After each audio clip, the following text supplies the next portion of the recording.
Hola a todos, hoy es domingo, 28 de junio de 2026, y nuestro querido amigo Larry Johnson está aquí con nosotros. Bienvenido, amigo Larry. No tengo ni un solo día de descanso, me están torturando, ¿me oyes? Ayuda, sácame de aquí.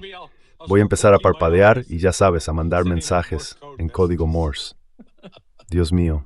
Sí, es como montar en una montaña rusa, ¿verdad?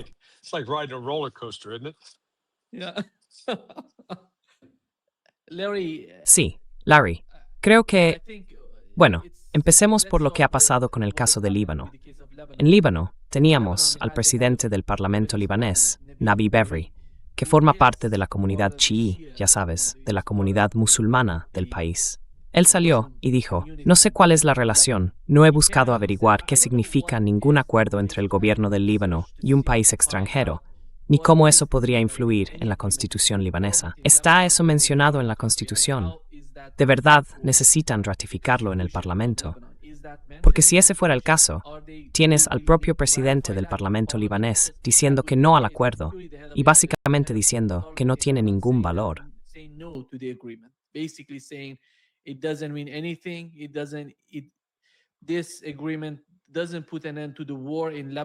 Este acuerdo no pone fin a la guerra en Líbano. Básicamente, dicen que lo que ha ocurrido entre Irán y Estados Unidos en Suiza sería la base de cualquier tipo de solución para el caso de Líbano. Esto fue lo que mencionó el presidente del Parlamento libanés. Comprobaré si el acuerdo traerá algún tipo de compromiso para el país, el acuerdo entre los dos gobiernos, básicamente sin la ratificación del Parlamento. ¿Y cuál es tu interpretación de eso, Larry? ¿Vas a poner lo que dijo? No he escuchado lo que dijo. Dijo que poner fin a la guerra en Líbano y garantizar la soberanía y la integridad territorial de este país son una parte importante de la primera cláusula del Memorando de Entendimiento de Islamabad.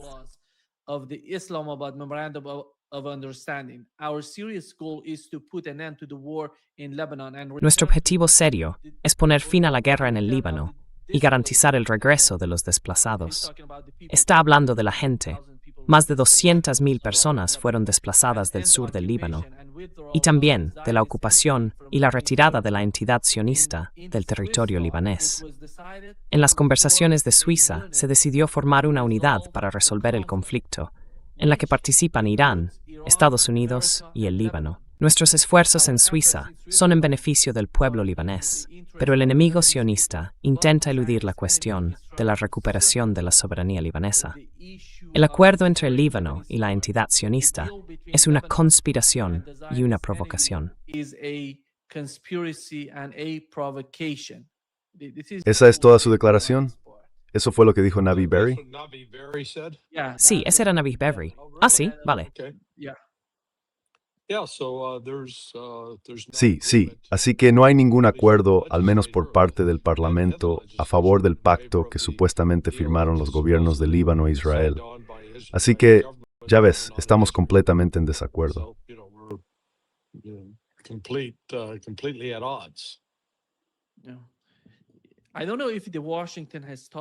Sí, no sé si en Washington se han parado a pensar en qué sentido eso va a ser vinculante para el gobierno libanés o para el pueblo libanés, para que de alguna manera cumplan el acuerdo. Israel se siente muy cómodo. Muchos, en toda la administración de Netanyahu, tuvimos a Smotrich diciendo que este acuerdo legitima la ocupación del Líbano. Lo dijo hoy. Y tenemos a Ben-Gvir diciendo que no necesitamos eso, que necesitamos más territorio del Líbano. Hoy le mostré el mapa a nuestra audiencia aquí, porque al mirar el mapa, Larry, se ven dos zonas marcadas con líneas rojas. Se supone que deben retirarse de esas dos zonas.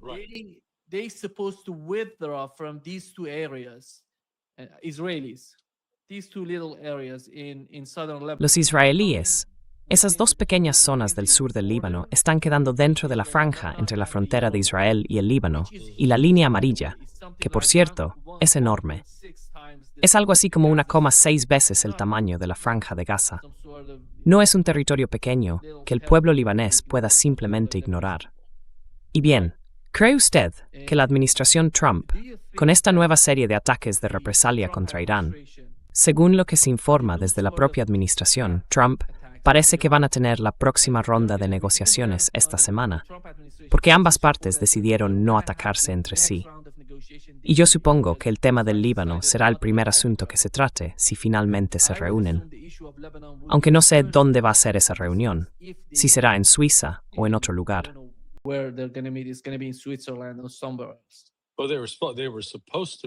Bueno, se suponía que iban a reunirse hoy y mañana, pero por lo visto eso se canceló, se aplazó, se pospuso, como quieras llamarlo. Entonces dices que se van a reunir la semana que viene o ya han fijado una fecha.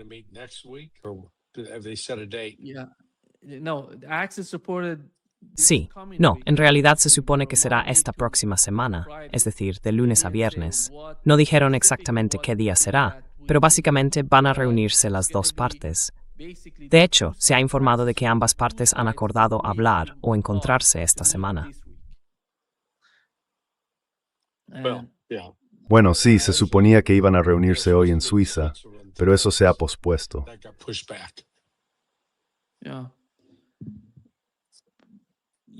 Sí. A ver, Larry, vamos a decirlo así. Hay dos cuestiones que son realmente importantes. Una es el estrecho de Hormuz y la otra es el caso del Líbano. Y creo que en lo que respecta a las sanciones y a los activos congelados, eso sería algo que los iraníes podrían manejar. Pero si la situación empeora, van a dejar de lado ese tema.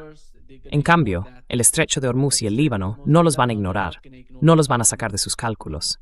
Entonces, ¿quién tiene la ventaja en esos dos frentes? ¿Y quién puede ejercer más presión sobre el otro lado que antes de que empezara la guerra?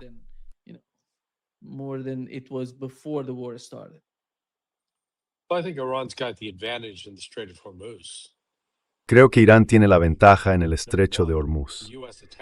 Primero, el ataque de Estados Unidos contra Irán el otro día violó el memorando de entendimiento, porque no había nada en ese acuerdo que impidiera o prohibiera a Irán actuar contra los barcos que intentaran atravesar el estrecho sin seguir el protocolo que los iraníes habían establecido y que los omaníes habían aprobado.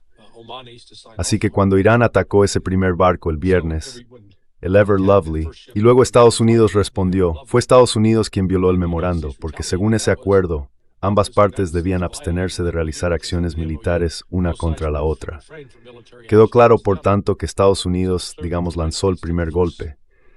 Aún así, desde mi punto de vista, eso habría bastado para dar por roto el acuerdo y dejarlo atrás. Pero al parecer Estados Unidos decidió hoy no responder más. Se echó atrás, y eso, la verdad, es una buena señal.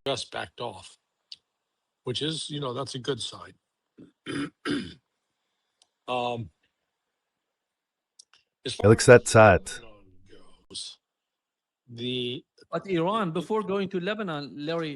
Pero Irán, antes de ir al Líbano, Larry, el ataque iraní contra Kuwait y Bahrein, fijaron 8 puntos, 8 objetivos en esos dos países, y básicamente alcanzaron a la quinta flota en Bahrein y la base aérea de Al-Salem en Kuwait. No sé, ¿dijeron que eran zonas muy pobladas? No.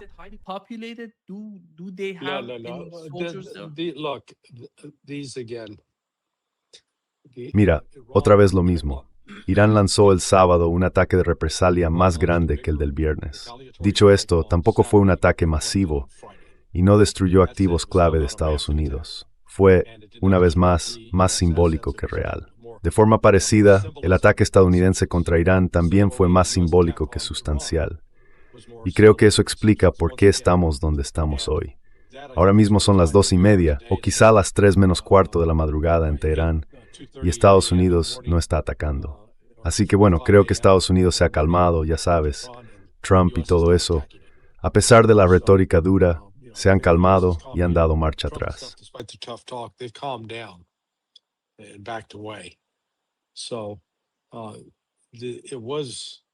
Así fue. Estados Unidos podría haber ido mucho más lejos y haber hecho mucho más, pero decidió limitar el ataque. Creo que fue una demostración de fuerza simbólica. Y la respuesta iraní también tuvo más de simbólica que de real. En su momento pareció algo mayor, pero ahora, con la perspectiva del tiempo, se ve que era más bien un mensaje dirigido a Estados Unidos. Mejor dejad de meteros con nosotros, o iremos a por todas. Y Estados Unidos no quiere llegar a eso.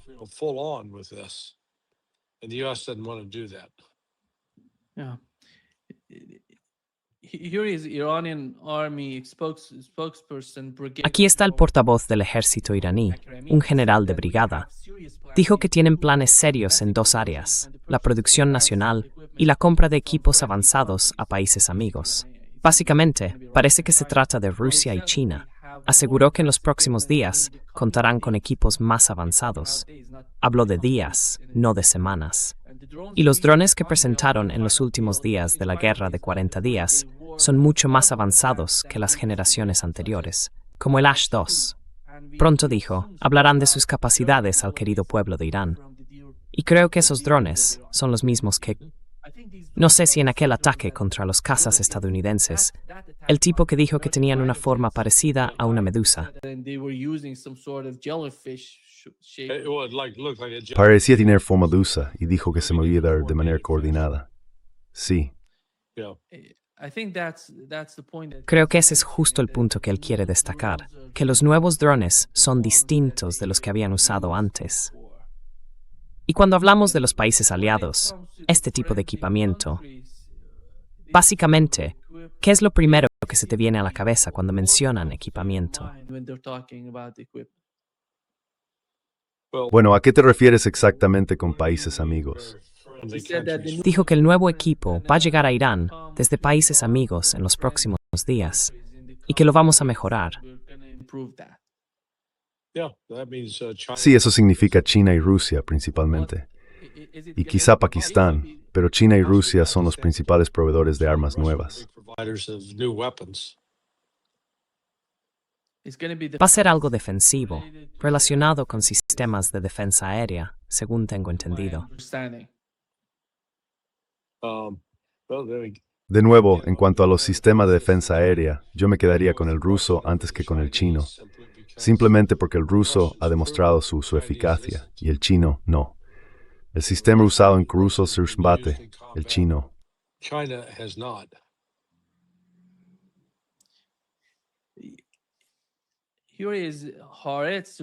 Aquí tenemos a Harrod apoyando el sistema israelí avanzado que se ha vendido a Qatar y Arabia Saudí. Ya sabes, porque están hablando de enviar armas israelíes. ¿Qué producen? ¿Qué tienen? ¿Va a ser la cúpula de hierro o algo así? No, no estoy seguro.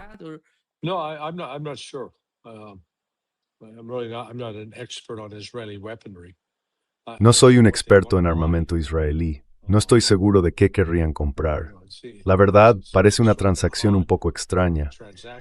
Quizá tal vez se trate de software de vigilancia o de inteligencia con inteligencia artificial, pero no creo que Israel venda eso a los saudíes.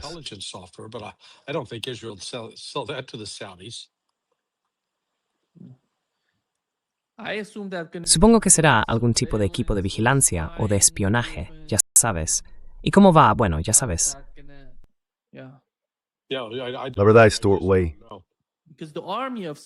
Porque el ejército de Arabia Saudí, de Qatar y de esos países es básicamente estadounidense.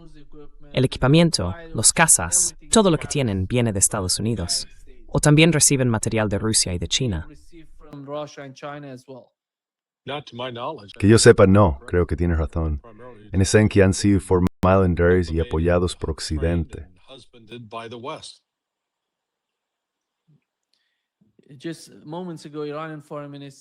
Hace apenas unos momentos, el ministro de Exteriores iraní dijo que Estados Unidos está obligado a detener los ataques sionistas y a aplicar un alto el fuego. Afirmó que la estructura de seguridad del Golfo Pérsico debe reescribirse sin interferencias extranjeras. Y esta es la cuestión, Larry. El gobierno de Pakistán, en lo que respecta a la región, ¿hasta qué punto depende de Estados Unidos en materia de seguridad regional? El gobierno pakistaní. Depende Pakistán de Estados Unidos. Sobre Estados Unidos. No, para nada, que yo sepa. No dependen de Estados Unidos. Es probable que Estados Unidos no tuviera capacidad de presión sobre ellos en ese asunto, si acaso. Yo diría que Pakistán es quien tiene la ventaja, simplemente porque, bueno, Pakistán es un punto clave de transporte para llevar apoyo de inteligencia y otro personal a Afganistán, por ejemplo.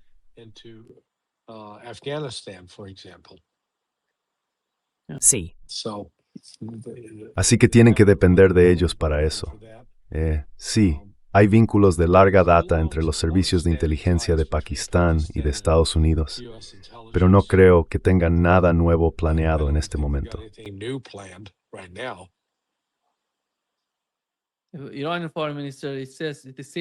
El ministro de Asuntos Exteriores de Irán repite lo mismo que dijo hace apenas unos momentos.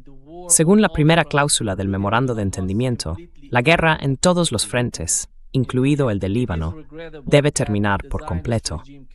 Y es lamentable que el régimen sionista siga con sus ataques, cuando de acuerdo con los compromisos asumidos en ese memorando, la responsabilidad directa de detener esas agresiones, ese compromiso, recae en Estados Unidos. Dijeron que iban a poner fin a eso, pero no se ve ningún tipo de presión.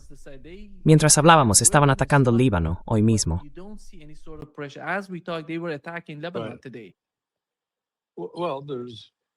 Bueno, verás, el memorando de entendimiento no es un documento legalmente vinculante, así que en realidad es más bien una sugerencia.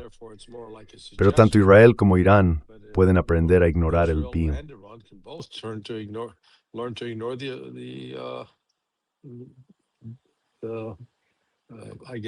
Supongo que notaron el cambio de un barco a otro. Quiero decir, pueden hacerlo, ya sabes, no están atados a uno solo.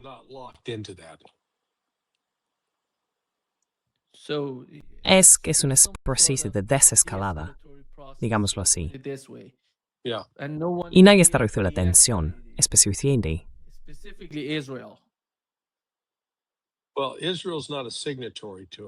Bueno, Israel no es firmante de ese acuerdo. Se supone que Estados Unidos debería mantener a Israel bajo control, pero hasta ahora no lo ha hecho. Ahora se puede decir que por tanto Irán necesita, que ese tema va a estar sobre la mesa para hablarlo. Creo que los iraníes están dejando claro que, oye, tienen que ver algún avance en esto o si no, no van a seguir participando.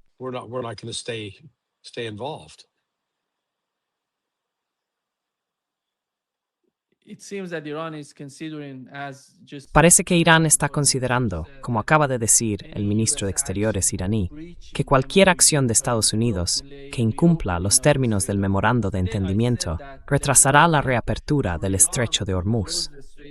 Hoy lo he dicho, Larry. Creo que si Irán decide cerrar el estrecho de Hormuz, no será un cierre para China o Rusia, ni para otros países amigos como Irak. Será un cierre que afectará a los europeos, a Estados Unidos, a Israel y a esos países. Si Irán decide volver a cerrar el estrecho de Hormuz, ¿cuál va a ser la reacción? ¿Va a llevar eso de nuevo a una guerra total entre las dos partes?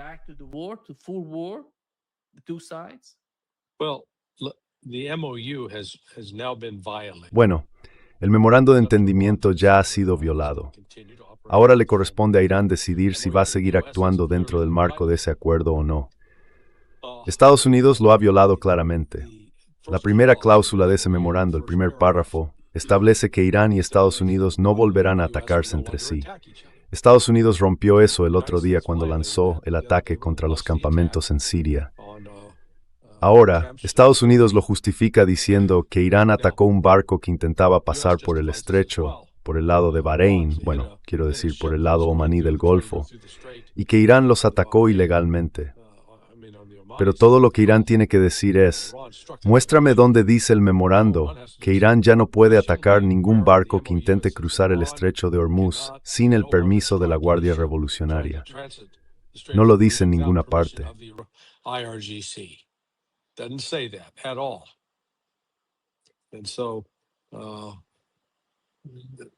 Y entonces los iraníes actuaron en consecuencia. Ya sabes, fueron a por el barco que estaba violando el protocolo. Luego Estados Unidos lo atacó y después Irán respondió.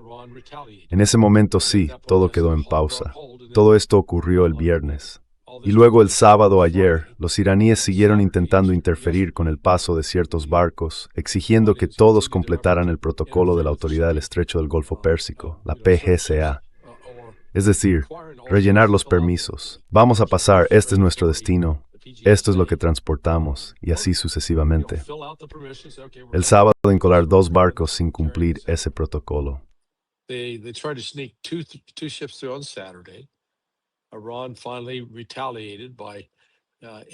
Irán finalmente respondió imitando algunos de los barcos israelíes y llevándolos de vuelta a Irán, entrando en un combate enorme. Así que lo que estamos viendo aquí, en lo que respecta al Golfo, es que Irán está diciendo, vamos a golpearos y luego responderemos en consecuencia. Pero hasta ahora ha sido, digamos, teatro político-militar. Ayer pensé que Irán iba a atacar las bases desde las que despegaron los vuelos que golpearon su territorio. No lo hizo.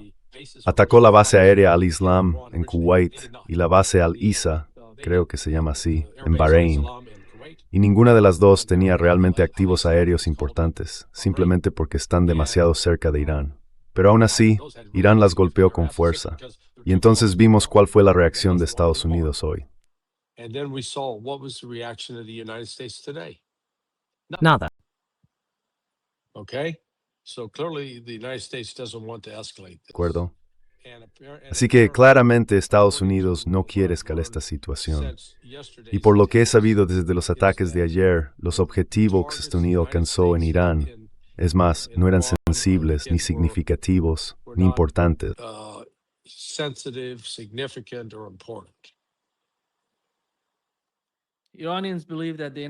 Los iraníes creen que Estados Unidos está enviando más armas y equipo a la región. Eso es una violación total de la cláusula número 9 del acuerdo, el memorando de entendimiento. ¿Qué opina usted sobre eso?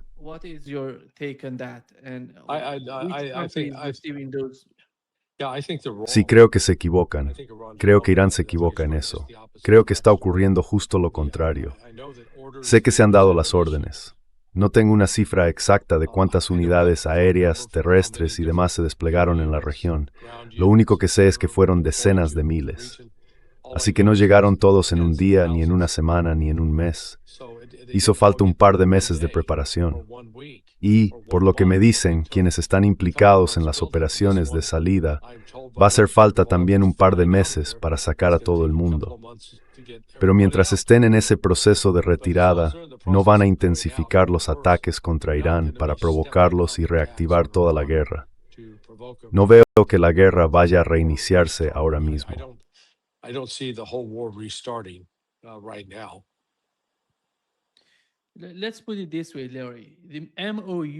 Mira, Larry, vamos a decirlo así.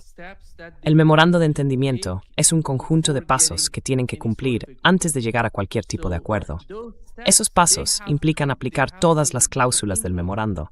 Y mientras no lo hacen, por cierto, la primera cláusula tiene que ver con los activos iraníes congelados. Están hablando con Irán, sí, pero ninguno de esos activos se ha liberado todavía.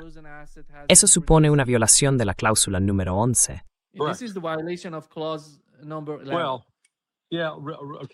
Vale, ¿tienes el 11 ahí abierto delante de ti?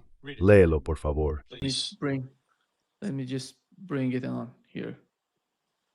Déjame que lo lea aquí. Número 11. Estados Unidos se compromete a poner a disposición, para su uso completo, los fondos congelados y restringidos de Irán, una vez que se implemente este memorando de entendimiento. Estados Unidos e Irán acordarán de forma mutua el procedimiento relacionado con la liberación de esos fondos durante las negociaciones.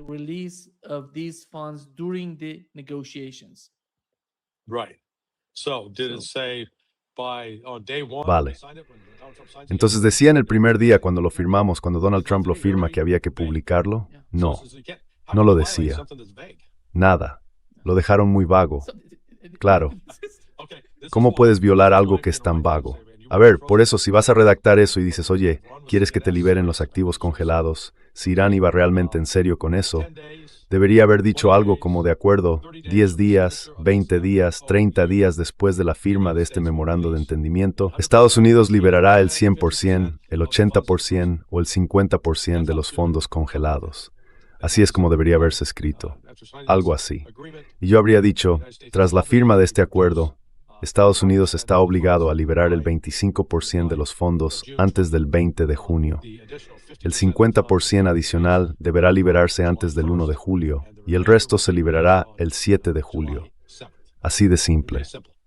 Pero no lo hicieron, así que es culpa de Irán por no haber incluido un lenguaje más específico.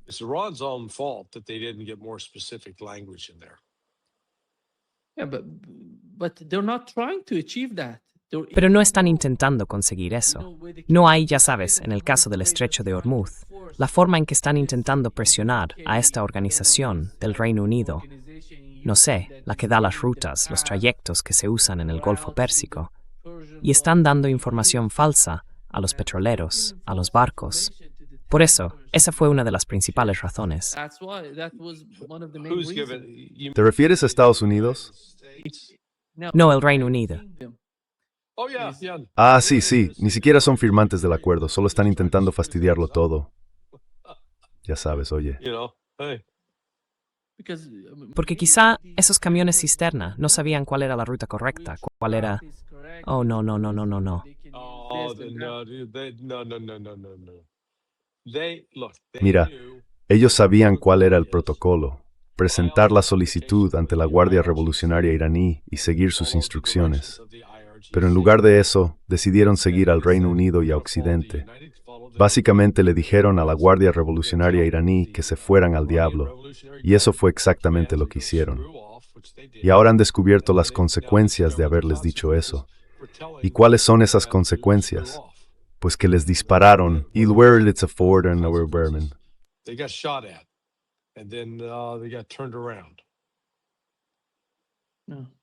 Vaya. Esto fue lo que dijo Mike Walsh, el embajador de Estados Unidos ante la ONU, sobre el estrecho de Hormuz. Wendt bunda. Humanität står kvar. It's string. Shiamyede un punt mi brain. No se trata solo de Estados Unidos, es toda la comunidad internacional. Un récord de la ONU. 143 países han estado de acuerdo con nosotros en que esto viola el derecho internacional. Incluso el gobierno chino ha dicho que no se pueden cobrar peajes ni tasas. Al parecer, Irán contaba con Omán, al otro lado del estrecho, para ayudarle a montar esta nueva infraestructura. Y ahora Omán, justo ayer, ha rechazado la idea de imponer peajes o tasas, así que están completamente aislados. El presidente Trump no va a tolerarlo. Mientras tanto, seguimos sacando decenas de barcos cada día. Y los precios mundiales del petróleo no solo se mantienen estables, están bajando.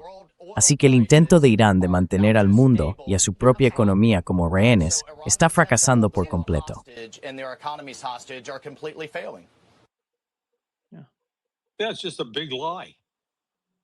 Sí, eso es una gran mentira. Es una mentira total, sin rodeos. Decenas de barcos, los que han salido del Golfo Pérsico, han zarpado básicamente rumbo a Asia y están transportando petróleo iraní.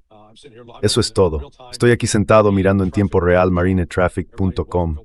Cualquiera puede entrar, buscarlo y comprobarlo. El último barco que ha salido, por lo visto, es un buque iraquí o iraní llamado Kemba, o quizá Neshat, y su destino figura como Kemba. Déjame comprobarlo.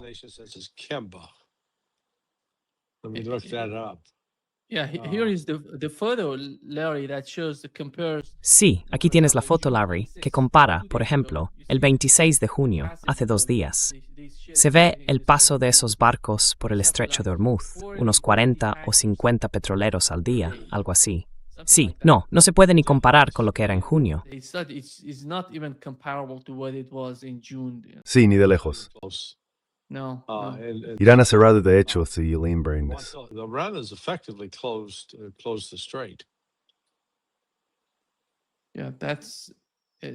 Sí, están intentando decir eso. Yo creo que todo el proceso de negociación forma parte de una especie de engaño para manipular el mercado. Porque, dime, ¿en qué punto estamos con el memorando de entendimiento, Larry? Sinceramente, antes de que se firmara el memorando y hoy, ¿cuál es la diferencia?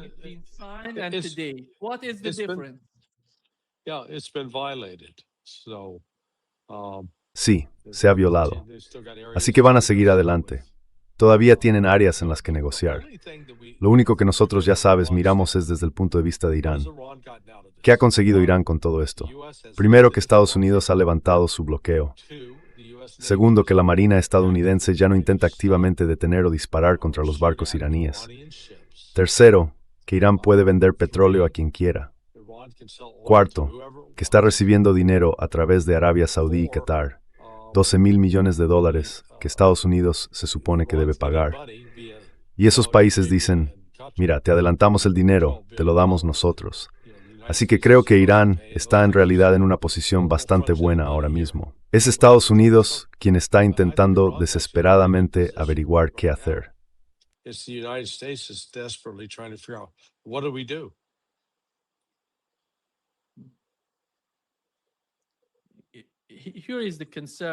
Aquí está la preocupación. Aquí tienes las imágenes que muestran cómo Estados Unidos está enviando muchas armas a la región. Larry, se ve claramente. Espera, déjame ponerlo. ¿Ves el viernes 19 de junio? ¿Ves el tráfico? Vale, ¿y cómo sabes que están trayendo armas? ¿Y cómo sabes que no están retirando personal? Pero ¿cuántos efectos tienen en la región?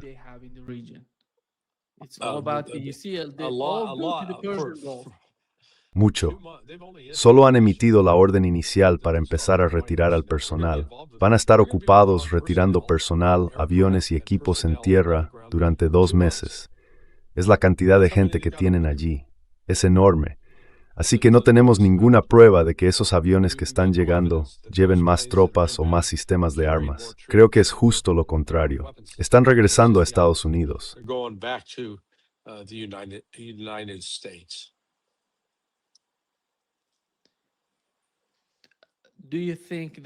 ¿Tú crees que toda esa gente que están sacando de Oriente Medio, ¿a dónde van? Los están enviando a... Porque, déjame decirlo claramente, se están yendo a Europa.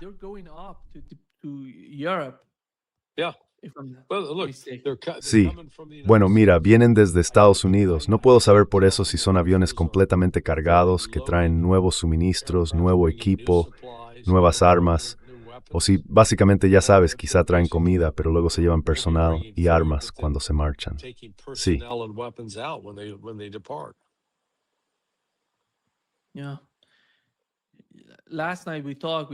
Sí, anoche hablamos y pensamos que están usando las bases aéreas en Jordania para atacar a Irán. Podrían usar los portaaviones en el Océano Índico. ¿Y cuántas veces tienen que repostar para llegar a la frontera iraní?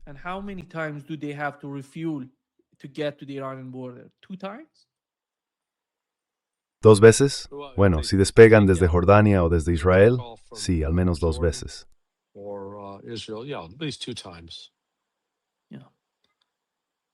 Porque la distancia es considerable desde el Océano Índico hasta la frontera con Irán. Está mucho más lejos si lo comparamos con Jordania. Jordania está cerca de la frontera iraní.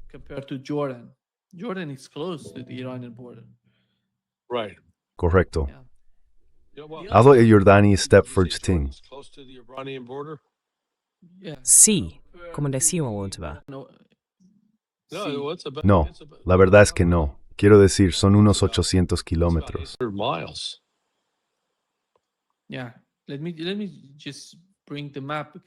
Sí, déjame sacar el mapa, porque según tengo entendido, el mar Arábigo conecta con el Océano Índico.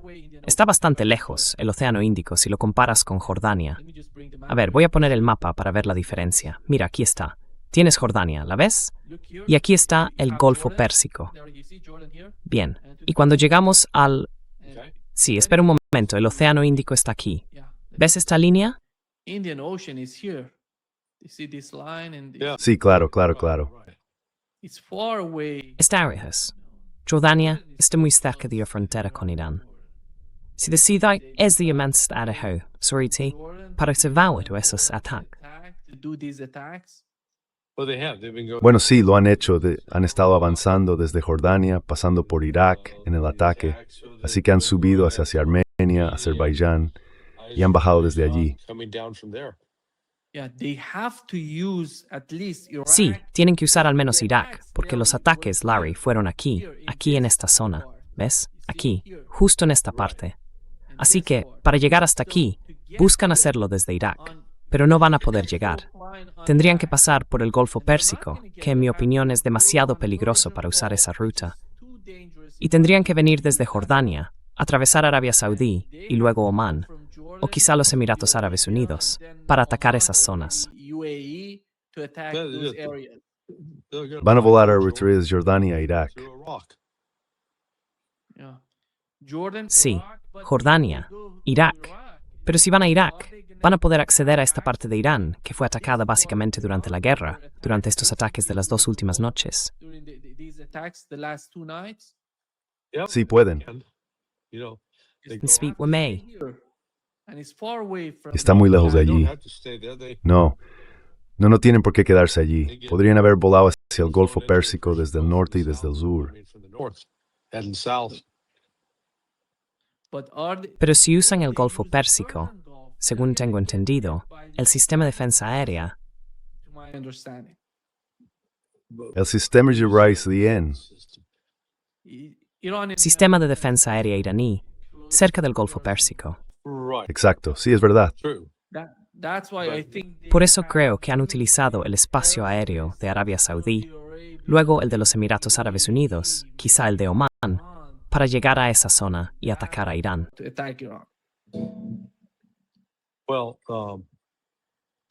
Bueno, lo que está claro es que si Estados Unidos retira sus recursos, la capacidad de Irán para lanzar ataques unilaterales contra el país va a ser muy limitada.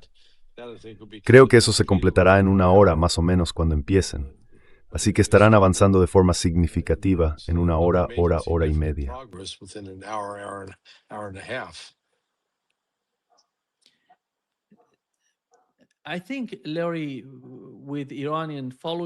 Creo, Larry, que con Irán, y siguiendo los medios iraníes, hay gente que no está contenta con la situación, con el memorando de entendimiento, con las conversaciones en curso. Dicen que no necesitamos hablar con Estados Unidos. Por otro lado, quienes sí quieren comunicarse con Estados Unidos piensan que la situación no va a acabar bien para los estadounidenses, o que Estados Unidos no va a seguir, ya sabes, con este tipo de ataques a largo plazo.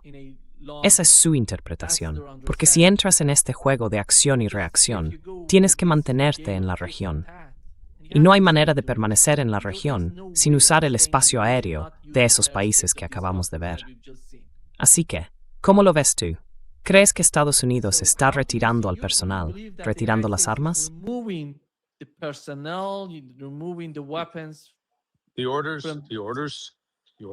Las órdenes para hacerlo ya se han dado. Así que con esas órdenes se les dice a las personas de las unidades concretas que tienen que preparar un plan de salida, por así decirlo. ¿Cuándo van a marcharse? ¿Cómo van a repostar? ¿Dónde van a hacerlo? ¿Cuánto va a durar el trayecto? Puede tardar, como no hay urgencia, entre 36 y 48 horas. Sí.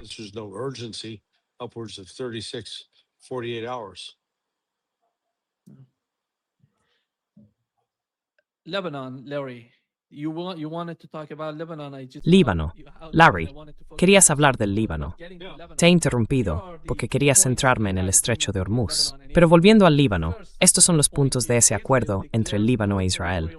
El primer punto dice que Israel declara no tener ambiciones territoriales en el Líbano, mientras especifica exactamente dónde está, hasta que firme de forma unilateral el desarme. Esa es la primera parte. Y la segunda parte dice que la ayuda militar de Estados Unidos al ejército libanés estará estrictamente condicionada a los objetivos que marque y evalúe Washington. No sé qué significa eso de humillación. Yo diría, literalmente, que esta gente está loca.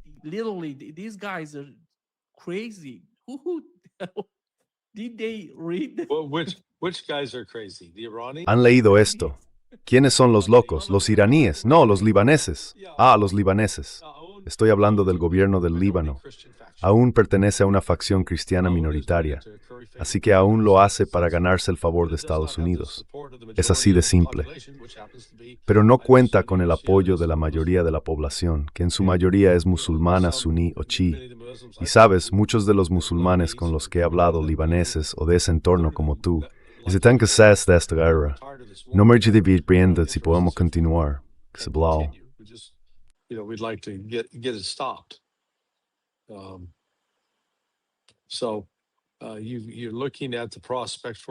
Así que estamos ante la posibilidad de una guerra civil en Líbano. Lo que aún firmó no cuenta con el apoyo del pueblo iraní, quiero decir del pueblo libanés. Y bueno, Hezbollah desde luego no está de acuerdo. Así que, en fin, es una de esas situaciones en las que la gente hace mucho ruido por un acuerdo que en realidad es puramente teórico. No tiene fuerza alguna. Toda la fuerza tendría que venir del propio gobierno libanés, que supuestamente va a hacer esto, aquello y lo otro, y sin embargo ya han entregado su soberanía a él. Me refiero a esa facción cristiana que Ford el gobierno.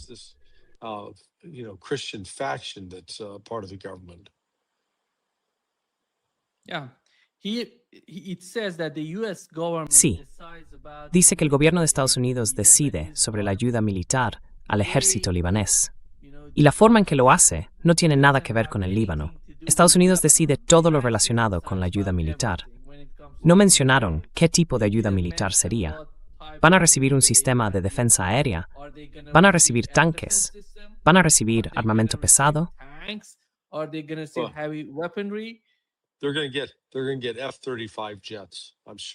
Van a recibir cazas F-35, seguro.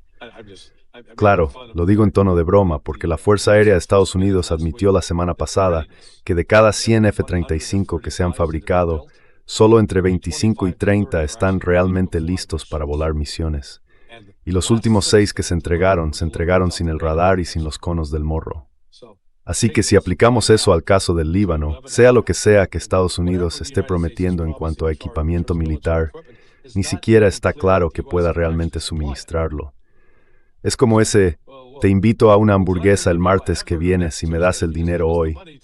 Y claro, los libaneses miran alrededor y piensan, ¿por qué íbamos a hacer eso? Y esos barrios sectarios tampoco van a renunciar a lo suyo, por mucho que el gobierno del Líbano quiera intentar controlarlos.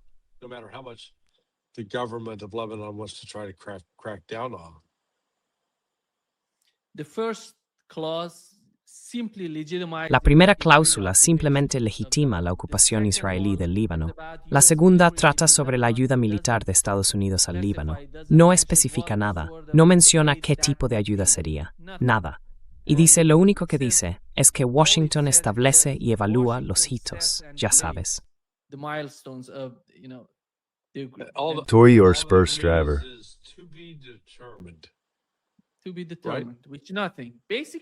Por determinar, lo que significa nada, básicamente nada. Van a entregar algún tipo de fusiles, diría yo, algún tipo de armas, armas ligeras. Nada del sistema de defensa aérea, nada de cazas, nada. No van a recibir nada.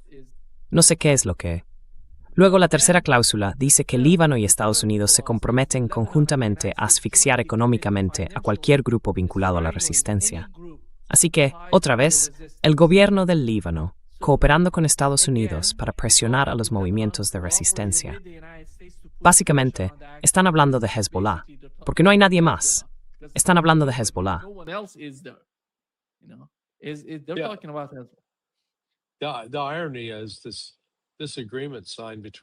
La ironía es que este acuerdo firmado entre Líbano e Israel recuerda mucho al que Neville Chamberlain firmó con Hitler. Sobre el papel parecía fantástico. Dios mío, vamos a tener paz en nuestro tiempo. Y así es como ya sabes, acaba convirtiéndose en el casus belli de una guerra, o en uno de ellos.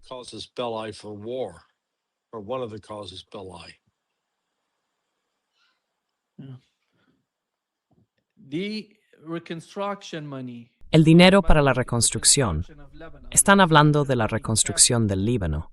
Ese dinero se mantiene en una vía separada, más lenta, respecto a las condiciones militares. Así que Beirut tiene que desarmarse primero y luego esperar a que le paguen.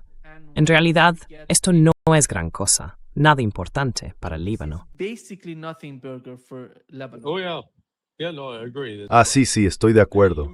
Es como decir, oye, tú haces todos los sacrificios al principio. Te prometemos, te juramos que te pagaremos. Luego llega el momento, te pagan, y de repente, bueno, hiciste esto y lo otro, no mereces el dinero. Así es como lo están gestionando.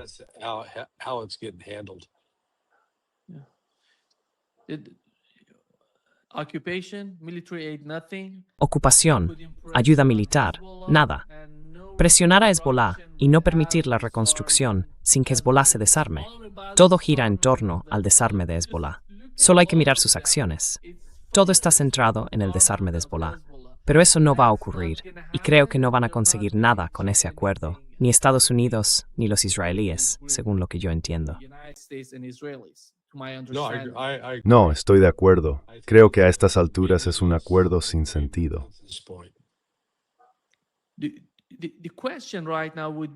La pregunta ahora sería, ¿va a retroceder de alguna manera Hezbollah en los ataques en la parte norte de Israel o en los ataques contra las fuerzas israelíes en esa zona, al otro lado de la línea azul?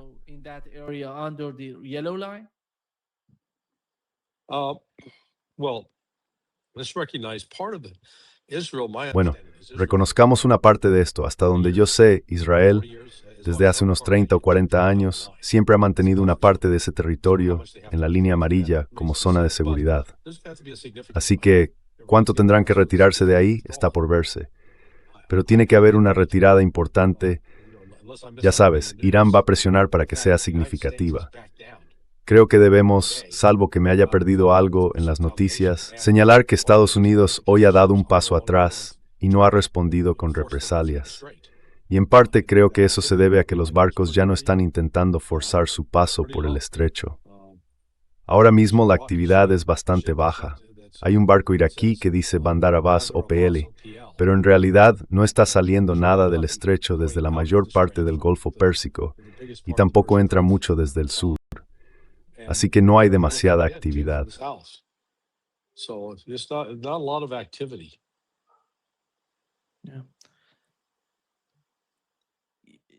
No sé si viste lo que estaba pasando anoche en Irak. Había muchas armas, se estaban moviendo de un lado a otro. Se describió como un intento de golpe, ¿verdad?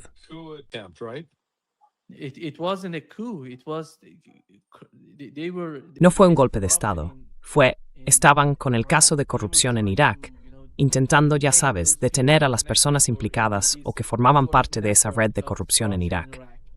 No tenía que ver con, digamos, una facción dentro del gobierno iraquí o algo así, porque las personas detenidas eran chiíes, suníes, de todo tipo. Era una red enorme. Pero detuvieron a unas 16 personas, gente de alto rango, y todo giraba en torno a la zona verde de Irak, porque la zona verde es esa zona donde están las embajadas, los edificios de apartamentos y las casas de los funcionarios de los altos cargos. Mucha gente pensó que se trataba de un golpe, pero en realidad era el primer ministro de Irak actuando contra la corrupción, junto con... Y también el ministro de Asuntos Exteriores de Irán fue a Irak.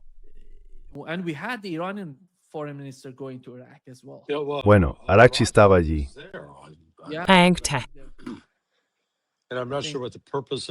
Y no estoy muy seguro de cuál era el propósito de su misión. Aparte de, ya sabes, quizá coordinar con Irak algo como, oye, ¿quieres ocupar Kuwait? Por nosotros, perfecto, te ayudamos. Eso podría haber sido uno de los puntos del orden del día, aunque claro, no lo van a hacer público.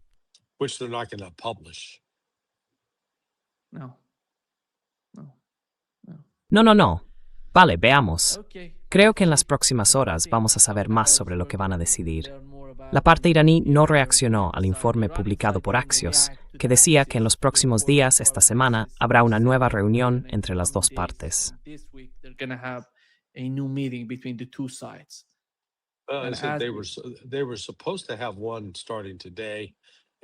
Se suponía que iban a empezar hoy y continuar hasta mañana, pero por lo visto se ha pospuesto. Tenemos, ya sabes, que Irán puede presentarse ante Estados Unidos y decir con razón, habéis violado muchos aspectos del memorando de entendimiento. Nos habéis atacado, no habéis detenido la ocupación israelí, no habéis forzado su retirada.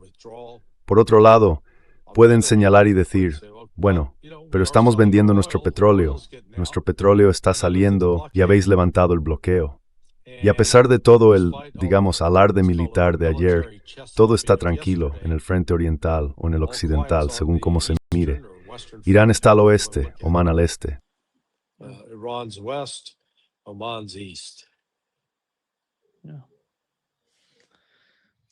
Gracias. Gracias, Larry. Nos vemos mañana. Mañana a las 6, ¿verdad? A las 6 de la tarde, hora del este. La costa este. ¿Puedo dormir un poco más? No puedo. Tengo que levantarme para ir al juez. Sí, nos vemos, Larry. Vale, adiós. Hasta luego.